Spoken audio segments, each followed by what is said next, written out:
Alright, sa magandang oras mga ka-Golden Boy, mga kababayan. Breaking news! Nako, yung bumagsak na fighter jet ng Amerika sa loob mismo ng Iran ay nawala yung isang piloto. Yung isang piloto ay na-rescue, yung isa ay naglaho. Hindi rin nahuli ng mga ng IRGC kasi nga ang IRGC mismo ang nagpo-broadcast sa IRGC network na kapag merong mga tao na nagkupkup sa piloto ay isurrender sa IRGC at merong reward na nasa 15 million pesos yata, kung sa pesos 15 million pesos reward para lamang sa mag-surrender sa piloto na Amerikano na nag-crash sa loob ng Iran. Naku, bakit naman nagkahiwalay itong dalawang piloto? No, isang eroplano lang yun eh.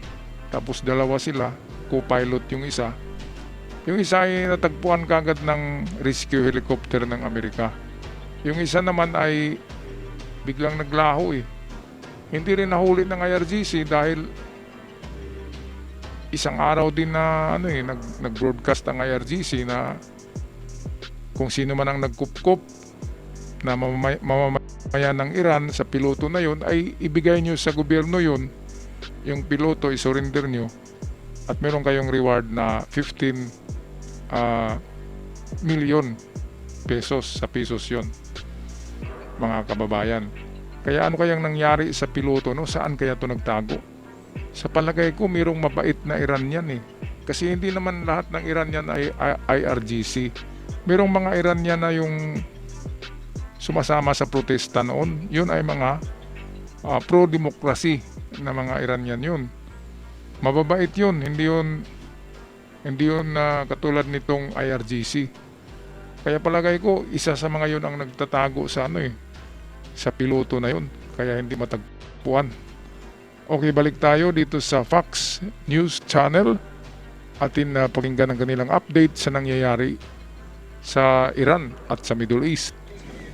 News coming into Fox News Channel. The president has now been briefed on a downed F-15 fighter jet in Iran. This is a U.S. fighter jet. We are also told a statement from CENTCOM is expected shortly. We want to bring in the chief national security correspondent, Jennifer Griffin, with more on this. Jen, what are you hearing? Well, Trace, we had some details of this alleged downed F-15E fighter jet that went down in southwest Iran. It's in the province that is actually closest to Karg Island, which we've been hearing so much about. We had withheld reporting on this until now because there was an active search and rescue operation ongoing. But now that we've learned that the president has been briefed on the downed F-15, we are getting some details from open source online showing that the actual pilot seat from the F-15 was seen on the ground, suggesting that at least one of the pilots had ejected, and the pilot was not present at that site where the photo was taken. So that suggests that one may have survived at least. There are two pilots in an F-15E, and they would have been flying. We see also some open source video showing that there were two search and rescue helicopters that were being refueled midair in daylight. That would suggest, again, an urgency to that search and rescue mission because it would be rare to conduct a search and rescue mission with low-flying helicopters over an area that is possibly contested. Given that this happened during the daylight hours, it shows an urgency and a suggestion that some of the pilots may have napakahirap survived. na rescue ito dahil araw umaga, daylight. Ang pinagtaka ko lang, bakit nahiwalay ng sobrang layo yung isa? Yung isa ay malapit lang sa eroplano kaya nakita kagad siya ng rescue helicopters. Yung isa naman ay saan kaya napadpad yun? Baka nag-shoot yun sa kabahayan, di ba?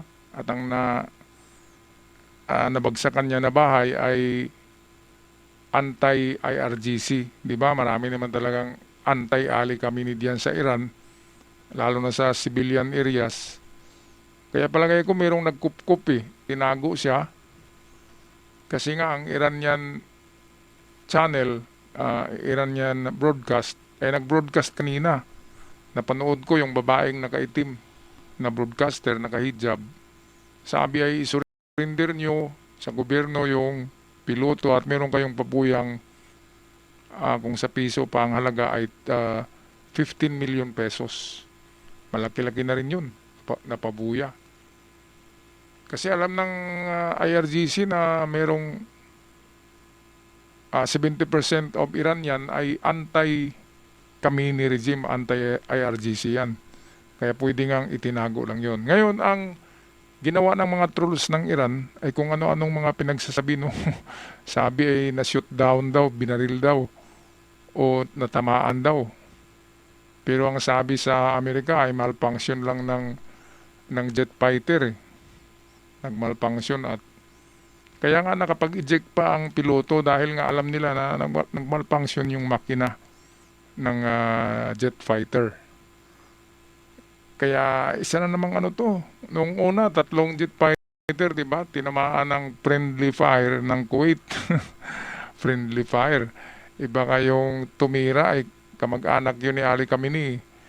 Galit siya kay Donald Trump kaya tinira niya yung mga jet fighters ng Amerika. Ay nako. Kaya ito ngayon napakalaking ano to. Napakalaking puntos sa IRGC na pinagsasabi nila sa social media na nakatama na naman kami ng may tinamaan na naman kami na isang jet fighter ng Amerika. Unang sabi nga nila F-35 yung pinakamagandang jet fighter ng Amerika, hindi pala F-15 to. F-15 Fighting Eagle yata to. Okay, balik tayo sa Fox News channel, isang legit broadcast channel ng Amerika, di ba? Fox News channel. Trace. I know you've worked in that area a very long time, Jennifer. I'm wondering, a lot of some of this information coming through about this search, about, letting the people of Iran know that this some pilots might be out there. What do we know about Iranian television? How credible is it, and how much concern is that people are being told to do certain things inside the country? Well, Iranian media, as you know, Trace, is state-controlled. It is a propaganda network. TV. Sabi dito ng babae. That would have an interest, and we have seen over the last 32 days or so that they have put out multiple times that they had shot down F-35 fighter jets, and it had not been true. May natamaan daw ang mga IRGC na mga F-35 ng Amerika. Talagang fake news na fake news. Ito lang yung bumagsak eh. Maliban doon sa Kuwait na friendly fire na tamaan yung 3 yata. Hindi yun IRGC ang tumira. Mismo mga Kuwaiti. Kaalyado ng Amerika. Friendly fire. Ito naman ay malfunction lang to eh. Kasi kung talagang tinamaan siya, sumabog siya. Hindi makapag-eject ang piloto kung direct hit. At kung tinamaan pa yan, kung natamaan talaga yan ng armas galing sa IRGC, dapat alam nila kung saan bumagsak yung mga piloto. Di ba? Bakit hindi nila mahanap yung nawala? Dahil hindi nila nakita na bumagsak ang eroplano, dahil hindi nila ito binaril, hindi nila tinira. Nagmalfunction lang ito. Okay, tapusin na natin ang balita, courtesy ng The Fox News Channel.